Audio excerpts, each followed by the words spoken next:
ফজিলত। আরেকটি হাদিস শুনুন, সহিহ বুখারী হাদিস নম্বর 528। আবু হুরায়রা রাদিয়াল্লাহু তাআলা আনহু এই হাদিসেরও বর্ণনাকারী।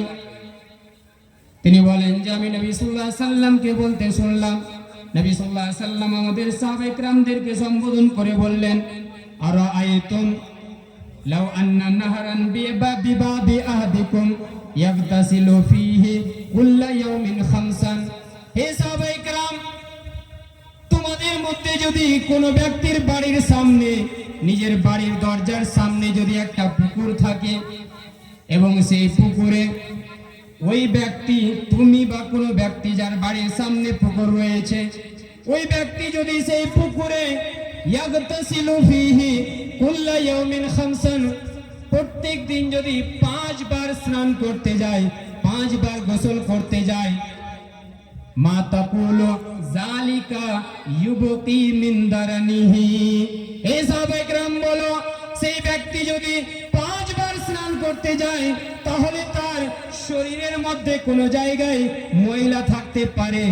সাহাবায়ে কেরাম উত্তর দিলেন, ইয়া রাসূলুল্লাহ লা ইউবতি মিন দারানিহি শাইআ।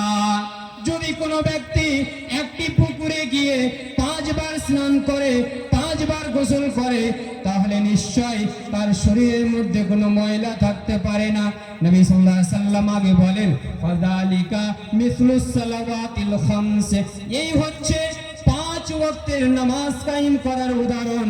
ইয়ামহুল্লাহু বিহিল খাতায়া, যদি কোনো ব্যক্তি 5 বার স্নান করে তার শরীরে ময়লা থাকতে পারে না। অনুরূপভাবে সেম টু সেম যদি কোনো ব্যক্তি 5 ওয়াক্তের নামাজ কায়েম করে তাহলে আল্লাহ তাবারক ওয়া তাআলা সেই 5 ওয়াক্তের নামাজের দ্বারা তার সমস্ত গুনাহ খাতাকে ক্ষমা করে দেন। সমস্ত গুনাহ খাতাকে আল্লাহ তাআলা ক্ষমা করে দেন। আমরা যদি শান্তিতে বসবাস করতে চাই, আমরা যদি চাই যে আল্লাহ তাবারক ওয়া তাআলা আমাদের ফরিয়াদ, আমাদের ইলতিজা, আমাদের প্রার্থনা, আমাদের দোয়া কবুল করুন, তাহলে আমাদেরকে নামাজ কায়েম করতে হবে, নামাজ পড়তে হবে। আপনি নামাজ পড়ুন, নামাজের বিভিন্ন জায়গা রয়েছে যেখানে আপনি দোয়া করবেন। অনেক ভাই এই বিষয়টা পুরাতন হয়ে গেছে, তবুও অনেক প্রশ্ন আসতেই থাকে। এই যে দোয়া দোয়া দোয়া এত পুরাতন হয়ে গেছে, তবুও নতুন ভাবে প্রশ্ন আসে যে নামাজ, সালাত, নামাজের জন্য আমরা আরবি শব্দ কি বলি? সালাত। সালাত মানে কি? সালাত মানে দোয়া। যেহেতু পুরো সালাতই হচ্ছে দোয়ার মাধ্যমে, এজন্য সালাত মানেই হচ্ছে দোয়া। আপনি শুরু থেকে নিয়ে শেষ পর্যন্ত আল্লাহ তাবারক ওয়া তাআলার কাছে দোয়াই করতে যাচ্ছেন, দোয়াই করে যাচ্ছেন, চেয়ে যাচ্ছেন আল্লাহ তাআলার কাছে। আল্লাহু আকবার বলে আপনি নামাজ শুরু করলেন, সর্বপ্রথমে আপনি আল্লাহু আকবার তাকবীরে তাহরিমা আল্লাহ তাআলার বড়ত্ব বয়ান করলেন। আল্লাহ সবচাইতে বড়, আল্লাহ সবচাইতে মহান বলে আপনি নামাজে লেগে গেলেন। নামাজে লেগে গিয়ে আপনাকে কি পড়তে হয়? দুআয়ে সানা, আল্লাহুম্মা বাইদ বাইনি ওয়া বাইনা খাতায়ায়া কামা বা'আদতা বাইনাল মাশরিকি ওয়াল মাগরিব। এই দোয়া দিয়ে আপনি শুরু করলেন। আপনি কোনোদিন ভাবেননি, আপনি কোনোদিন মানে বোঝার চেষ্টা করেননি এই বাইদ বাইনির দ্বারা, দুআয়ে সানার দ্বারা আল্লাহ তাআলার কাছে আপনি কি দোয়া করছেন? আল্লাহুম্মা বাইদ বাইনি, হে আল্লাহ বাইদ বাইনি ওয়া বাইনা খাতায়ায়া, হে আল্লাহ তুমি আমার মাঝে এবং আমার গুনার মাঝে, হে আল্লাহ তুমি আমার মাঝে এবং আমার ভুল ত্রুটির মাঝে এতটা দূরত্ব তৈরি করে দাও, এতটা ডিসটেন্স তৈরি করে দাও। কামা বা'আদতা বাইনাল মাশরিকি ওয়াল মাগরিব, যতটা দূরত্ব, যতটা ডিসটেন্স পূর্ব এবং পশ্চিমের মাঝে রয়েছে। পূর্ব পশ্চিমের মাঝে কতটা দূরত্ব, আপনি সেই দোয়া আল্লাহ তাআলার কাছে করছেন। রব্বুল আলামিন পূর্ব এবং পশ্চিমের মাঝে যতটা দূরত্ব রয়েছে ততটা দূরত্ব আমার এবং আমার গুনার মাঝে করে দিন, অর্থাৎ আমি যেন গুনার কাছে না যাই, গুনাহ থেকে আমাকে দূরে সরিয়ে রাখুন। আল্লাহুম্মা বাইদ বাইনি ওয়া বাইনা খাতায়ায়া কামা বা'আদতা বাইনাল মাশরিকি ওয়াল মাগরিব, আল্লাহুম্মা নাক্কিনি মিনাল খাতায়া কামা ইউনাক্কাস সাওবুল আবিয়াযু মিনাদ দানাস।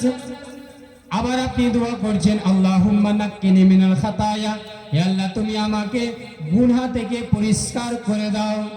কামা ইউনাক্কাস সাওবুল আবিয়াযু, যেইভাবে ময়লা কাপড়কে মিনাদ দানাস ময়লা থেকে পরিষ্কার করা হয়, জামা কাপড় ময়লা হয়ে যায়, সাবান দিয়ে আপনি পরিষ্কার করেন, জল দিয়ে পরিষ্কার করেন, সার্ফ দিয়ে পরিষ্কার করেন, যেইভাবে জামা কাপড়কে পরিষ্কার করা হয়, হে রব্বুল আলামিন তুমিও আমাকে সেইভাবে সেম টু সেম ওইভাবে আমাকে গুনাহ থেকে পরিষ্কার করে দাও। আল্লাহুম্মা নাক্কিনি মিনাল খাতায়া কামা ইউনাক্কাস সাওবুল আবিয়াযু মিনাদ দানাস। আল্লাহুম্মা গসিল খাতায়ায়া বিল মাই ওয়াস সালজি ওয়াল বারদ। হে রব্বুল আলামিন তুমি আমার গুনাহকে ক্ষমা করে দাও, আমার গুনাহকে ধুয়ে মুছে পরিষ্কার করে দাও। বিল মাই জল দিয়ে পরিষ্কার করে দাও, ওয়াস সালজি ওলার দ্বারা, বৃষ্টি যখন বর্ষণ হয় বৃষ্টির সঙ্গে যে শিলা পড়ে সেই শিলার দ্বারা, ওয়াসালজি ওয়াল বারদ এবং বরফের দ্বারা, জলের দ্বারা, শিলার দ্বারা, বরফের দ্বারা আমার গুনাহকে পরিষ্কার করে দাও। এই আপনি দোয়া আল্লাহ তাআলার কাছে করলেন, কিন্তু আপনি এই দোয়ার মানে বুঝেন না, আপনি বুঝতে পারেন না আপনি আল্লাহর কাছে কি চাইলেন। আবার আপনি আউযু বিল্লাহি মিনাশ শাইতানির রাজীম বিসমিল্লাহির রহমানির রহিম পাঠ করার পরে আপনি সূরা ফাতিহা তেলাওয়াত শুরু করলেন। আলহামদুলিল্লাহি রাব্বিল আলামিন আর রহমানির রহিম, আল্লাহ তাআলার প্রশংসা করলেন। আল্লাহ তাআলা রহমান রহিম আপনি বললেন। মালিক ইয়াউমিদ্দিন, আমি সহজ সরল ভাবে আপনাদেরকে বুঝিয়ে যাই। মালিক ইয়াউমিদ্দিন, আপনি আল্লাহকে বললেন আল্লাহ তুমি হাসরের ময়দানের মালিক।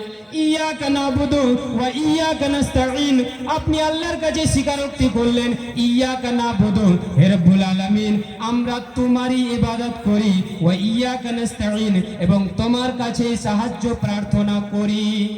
আপনি আল্লাহর কাছে স্বীকারোক্তি করলেন। আবার আল্লাহর কাছে আপনি দোয়া করছেন ইহদিনাস সিরাতাল মুস্তাকিম, হে আল্লাহ তুমি আমাদেরকে সহজ সরল পথ দেখিয়ে দাও। সিরাতাল্লাযীনা আনআমতা আলাইহিম, ওই সব লোকের পথ দেখাও যেই সব লোকের উপরে তোমার ইনআম রয়েছে, তোমার পুরস্কার রয়েছে, তুমি যাদেরকে পুরস্কৃত করেছো সেই সব লোকের পথে আমাকে পরিচালিত করো।